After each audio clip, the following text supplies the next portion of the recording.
Salut à tous et bienvenue sur la chaîne Hippo Attitude dédiée normalement au manga Hajime no Ippo. Mais aujourd'hui on va faire exception à la règle car j'aimerais vous parler du manga Berserk. La réédition notamment, édition Prestige qu'ils ont appelé, de Glénat.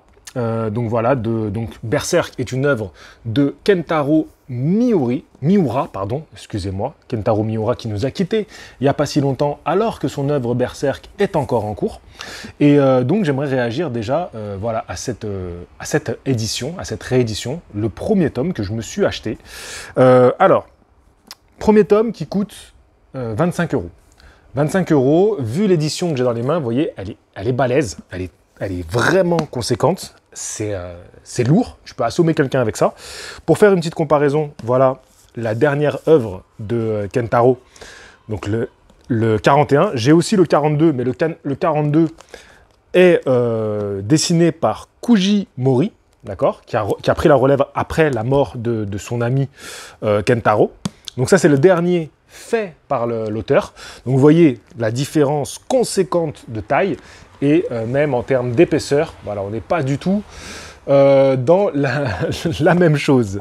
Maintenant, en soi, cette œuvre-là, c'est un bel objet de collection, c'est vrai. À lire, c'est très agréable, d'avoir des grandes pages comme ça, c'est très agréable à lire. L'édition est réussie, est belle. Au début, quand tu l'ouvres, c'est un peu perturbant parce qu'en fait, tu vois qu'ici, les pages sont colorées. Donc ça, tu verras que ça aura tendance à coller un petit peu quand tu vas ouvrir le tome. Mais en soi, à part ça, une fois que voilà, maintenant je l'ai lu complètement, il n'y a plus du tout ce souci, tu vois, c'est fluide. Il n'y a plus du tout ce souci d'accroche que j'avais entre les pages. Donc, très bel ouvrage, rien à dire. Voilà, donc il y a quelques pages colorées dedans aussi. Alors, je ne sais pas s'il y a plus d'un tome. Je t'avoue que je ne sais pas si l'œuvre un tome ici, parce qu'ils aiment bien faire ça maintenant, des œuvres où en un numéro, tu as un peu plus qu'un numéro classique comme ça. Donc, je ne sais pas si ça me paraît très cohérent qu'il y ait un peu plus. J'ai pas le tome 1, je te l'avoue, donc je ne sais pas. Oui, dans un premier temps, il n'y a pas de spoil, hein, donc vous pouvez écouter cette vidéo, j'aurais peut-être dû le dire au tout début, et puis quand je spoilerai, je te le dirai. Pour ceux qui ne connaîtraient pas Berserk, donc bon, tout ça pour dire, voilà, j'aime bien, je trouve que l'illustration elle est belle, il y a la marque de Guts, pour ceux qui connaissent, enfin la marque du démon, derrière il y a son épée, avec des logos autour, non, c'est très réussi, très réussi. Rapidement, pour ceux qui ne connaissent pas du tout l'univers de Berserk et sans spoiler l'histoire. C'est un univers très sombre pour un public très averti car on va beaucoup aborder le sexe dans cette œuvre, le satanisme dans cette œuvre avec tout ce qui va être tourné autour de l'occulte, des démons, des personnages qui vont avoir recours et laisser tous leurs plus mauvais côtés les envahir pour des raisons qui s'expliquent et parfois qui sont complètement extrêmes. Et on est dans quelque chose dans un univers très fantastique. Très fantastique. Donc, ça c'est un peu, je pose les bases. Sans rentrer non plus dans le spoil, tu vas suivre un personnage principal qui est Guts, très connu. Hein. Moi, je connaissais le personnage de Guts avant même de commencer Berserk. Je m'y suis mis très récemment. Il y a quelques mois, je me suis mis à lire Berserk. Je n'avais jamais lu ce classique. Et en fait, j'avais un petit jeu avec un pote où chaque jour, on lisait un tome et on débriefait du tome ensemble. Donc, c'était plutôt cool. Donc, j'ai lu pendant 42 jours. J'ai lu tous les tomes. Je vais attendre la sortie du tome 43, qui sort en août au Japon, avec justement une édition spéciale, avec une figurine qui va sortir avec, l'un on va dire, des méchants de l'œuvre, qui va sortir en figurine avec. Donc moi, j'attendrai qu'elle sorte en France pour l'acheter. Voilà, j'ai acheté les 2 derniers numéros. Je voulais absolument le dernier numéro dessiné par l'auteur, et ensuite, voilà, j'ai craqué, j'ai acheté le dernier. Alors, parlons maintenant un petit peu de ce que ça m'a fait de me replonger dans ce premier tome. Je trouve, et donc là, je m'adresse aux personnes qui vont débuter l'œuvre, que Il faut savoir que Berserk, c'est réputé pour ses qualités en termes de dessin. D'abord, pour des moments chocs aussi dans l'œuvre, notamment je crois que c'est le tome 13 qui est très très réputé pour le moment choc qui va se passer. Alors, sachez que si vous avez ça en tête, le côté violent, hardcore, dessin somptueux, vous allez peut-être vous dire que la première œuvre est un petit peu décevante. Je m'explique. Maintenant que je me suis replongé dans ce premier tome, je constate que l'évolution du dessin est extraordinaire. Extraordinaire. Il y a beaucoup d'auteurs et d'œuvres de manga où on voit le dessin évoluer. On le voit dans One Piece notamment. Le dessin a beaucoup évolué. On le voit chez, bien sûr, Dragon Ball, où le dessin a beaucoup évolué. Et c'est le cas aussi de Berserk. Évidemment, quand tu as des œuvres qui sont aussi longues et qui sont l'œuvre phare de l'auteur, bah, il peaufine son style au fil des années. Berserk, ça sort en 90. Donc là, on est 35 ans plus tard. Donc c'est une œuvre qui s'étale sur 35 ans, parce que je vous ai dit, bon, l'auteur est mort, mais ça continue. Donc forcément, il a évolué. Et en ayant relu le premier tome, ça me saute aux yeux. L'évolution du dessin, elle est incroyable. Alors, je ne veux pas vous montrer avec cette œuvre-là, mais ayant une œuvre comme ça, beaucoup plus grande, donc je suis plongé dans l'œuvre, et donc je constate, et c'est vrai que c'est un petit peu décevant, que le dessin est bien, il est bien, mais il est vraiment pas incroyable, alors que j'ai enchaîné les tomes et que j'étais subjugué par les qualités graphiques que je voyais au fur et à mesure que l'histoire avançait et que on voyait des décors, on voyait des scènes de bataille, on voyait des évolutions chez les personnages avec des tenues.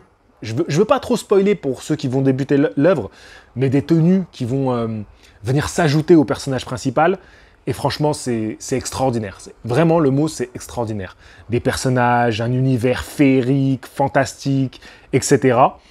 Le petit bémol, c'est les démons, que je trouve, il va un peu vers la facilité d'œuvres qui font souvent, trop souvent, penser à des sexes masculins. Voilà, l'auteur a une petite obsession avec le pénis, hein, je dois dire les termes. Ah, je vous ai dit que c'était pour un public averti, hein, voilà, donc je vais pas... il faut que j'analyse l'œuvre et que je le dise. Bon, c'est pas encore trop visible dans le premier tome, donc juste pour vous dire, soyez pas rebutés par, peut-être dans un premier temps, de vous dire, ouais, bon, tu vois, là, je vois le dessin d'une ville, là, c'est pas extraordinaire, c'est bien, mais c'est pas extraordinaire. Mais croyez-moi, ça va devenir l'une des plus belles œuvres que j'ai vues. Moi, une œuvre que je trouve exceptionnelle en termes de qualité de dessin, c'est Black Sad. Je ne sais pas si vous connaissez Black Sad, extraordinaire. Et ben, j'ai quelques œuvres comme ça pour moi en termes de dessin qui sont incroyables. Berserk, ça devient incroyable. Ça devient incroyable. C'est vraiment c'est un artiste exceptionnel. Je me rappelle Kentaro Miura, malheureusement, qui nous a quittés. Donc, maintenant, pour rentrer un peu plus dans la partie où je rentre dans l'histoire et vraiment plus en profondeur, donc il y aura des spoils, bien sûr. Pour ceux qui ont lu le premier tome sans connaître la suite, déjà, donc il va y avoir 2 spoils. Pour ceux qui connaissent l'œuvre dans son ensemble et ceux qui découvrent avec ce numéro et qui ont lu le premier tome. Alors, il y a déjà des éléments de l'histoire qui se mettent en place. Avec, vous avez vu une créature qui ressemble un petit peu... Bon, alors déjà, on voit qu'il combat des démons. Donc, je vais rester simple au début. Guts combat des démons. Donc tu te demandes si c'est un chasseur de démons, est-ce qu'il a une mission, par quoi il est porté, tu vois, quelle est sa quête? On a envie de savoir ça. Et au début, on ne le sait pas trop. Il y a des éléments qui commencent à être installés dans ce premier tome, mais t'en sais pas grand-chose. Et c'est un peu énigmatique. Même le caractère de Guts, il est assez étrange. On a l'impression de voir un personnage très fermé, très mauvais, et qui se laisse aller à des manières un peu vilaines de se comporter avec les gens qu'il croise. Il veut repousser tout contact, clairement. Il ne veut pas s'associer avec qui que ce soit. Même quand on lui propose de l'aide, il refuse. Il finit par accepter, notamment le petit vieux, le moine qui veut le transporter. Et tu comprends que quand il refuse, il a une bonne raison. C'est parce qu'il a cette marque, cette malédiction, et que il attire les démons. Donc, on ne sait pas trop si est-ce que il est lui-même démoniaque, et c'est pour ça qu'il a des actes un petit peu mauvais envers les autres personnages qu'il va croiser, ou est-ce que il ne veut pas s'associer avec d'autres personnages parce qu'il sait qu'il peut être amené à combattre des démons et donc mettre en danger les personnages qui voudraient partager un petit peu de temps avec lui. On se pose la question dans ce premier tome et on n'a pas vraiment de réponse, à vrai dire. Sauf qu'on le voit, c'est vrai, avoir un comportement cruel avec les personnages qui l'entourent. Un des personnages qui va arriver donc, dans ce premier tome et qui va rester jusqu'à la fin, c'est la fée. Enfin, ouais, c'est la fée, on dit la fée, mais c'est un personnage masculin. C'est Puck. Puck, qu'est-ce qu'il apporte dans cette œuvre? Déjà, il apporte un côté un petit peu innocent et bon de l'elfe qui vient et qui soigne Guts malgré que Guts le repousse, qui veut sauver les personnages en danger, comme on voit Vulgus à un moment donné, donc un personnage qui a été torturé par le comte qui est complètement un démon, qui enferme sa fille et tout ça, et qui torture à tout va les hérétiques comme ils les appellent, c'est complètement un prétexte pour torturer la population, et on le voit bien aussi, c'est un cannibale et tout ça, donc clairement c'est un monstre absolu.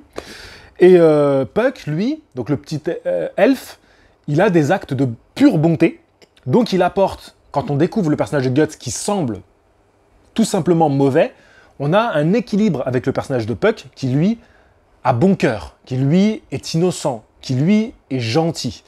Et d'ailleurs, bah, comme je vous l'ai dit, il peut soigner. Donc ça va bien, ce pouvoir de soigner, ça va bien avec ce qu'il représente. Et il apporte aussi un ton humoristique dans l'œuvre. Il est assez drôle. Donc voilà, il permet d'alléger un petit peu le côté très sombre, très violent, très... dans l'œuvre, dès la première œuvre, il y a cette idée de est-ce que l'humain peut rivaliser avec le démon? Et pourquoi les démons sont démons? C'est parce qu'ils veulent surpasser les pouvoirs de l'humain. Donc, bien sûr, par là, on entend l'immortalité, la soif de pouvoir, laisser la violence qu'on a en nous déborder et prendre le pas sur notre côté humain. Donc, on sent qu'on va avoir une œuvre qui va vouloir nous amener dans une réflexion autour de ça. D'accord? Qu'est-ce que c'est qu'être un humain et quelles sont nos limites en tant qu'humain? Clairement, c'est dit dans ce duel qu'on a entre le comte et Guts, entre le comte qui a laissé... Bah déjà, c'était un humain qui avait du pouvoir, mais en plus de ça, parce que on apprend qu'il a perdu sa femme, et comme il perd sa femme en tant que comte, en tant qu'homme de pouvoir, c'est-à-dire que son pouvoir avait des limites, il n'a pas pu protéger sa femme, et donc il s'est laissé devenir un démon, c'est ce qu'on comprend, pour pouvoir surpasser toutes les limites humaines. Et donc Guts, lui, semble être un humain, même s'il a cette marque, et on se demande, est-ce qu'il est vraiment humain finalement? On se pose des questions dans ce premier tome.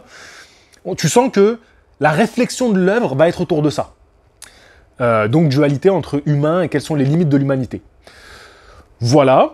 Maintenant, je passe au deuxième spoil, c'est quand tu connais l'œuvre et que tu relis ce premier tome. Ça, j'ai trouvé que c'est un exercice intéressant, parce que déjà, en fait, plus je lisais Berserk, plus j'avançais, plus j'avais envie de relire le premier. Parce que Berserk, c'est un peu bizarre, c'est que tu commences la temporalité de l'œuvre à un certain moment. Tu vois, tu commences en l'an 0, on va dire. Puis tu reviens en arrière pour comprendre pourquoi Guts est comme il est aujourd'hui, pourquoi il a ce côté mauvais. C'est ce que je vous disais quand j'avais un premier spoil. Et ensuite, tu reprends l'œuvre et tu poursuis l'œuvre. D'accord? Donc après, tu es à l'an 1, l'an 2, l'an 3. Tu comprends ce que je veux dire? Donc la temporalité, elle est un peu spéciale dans Berserk. Maintenant, ceci étant dit, donc je voulais relire le premier tome. Je voulais me replonger je me disais, mais c'est quoi les éléments qu'on a eus, les indices qu'on a eus? Donc, dans ce premier ouvrage, tu vois que le personnage de Guts, finalement, son comportement, il est dû à plein de raisons. C'est ce qu'il a vécu par le passé. C'est un personnage qui a un passé terrible, qui a été complètement déshumanisé, hein, clairement, on peut le dire, déshumanisé. Il naît sur un champ de bataille, c'est un orphelin, il est récupéré par des hommes de guerre, donc tout ça c'est pour ceux qui connaissent l'œuvre, hein, bien sûr. Il est récupéré par des mercenaires, il devient mercenaire, il est violé, il est souvent malmené par les autres hommes, et donc il va devenir un guerrier jusqu'à rejoindre une troupe d'élite et devenir lui-même un combattant d'élite. Et à chaque fois, il est testé, il est mis à l'épreuve, on lui fait pas de cadeau à Guts, à ce personnage-là. Et il va tout perdre, Guts. Il va littéralement tout perdre. Et c'est pour ça qu'il devient ce personnage. Donc là, on a la réponse, on le sait, pour ceux qui connaissent l'œuvre, qu'il devient ce personnage. Bon, là-bas, je voulais pas du tout faire une vidéo aussi longue. Je parle sur mon analyse de l'œuvre. mais il devient ce personnage qui repousse les autres parce qu'il ne veut plus s'attacher et surtout que par sa faute, des gens meurent. Donc c'est les deux raisons. Il ne veut pas souffrir et faire souffrir. Donc ça, c'est pourquoi il est comme ça aujourd'hui. Donc en relisant l'œuvre, tu comprends mieux tout ça.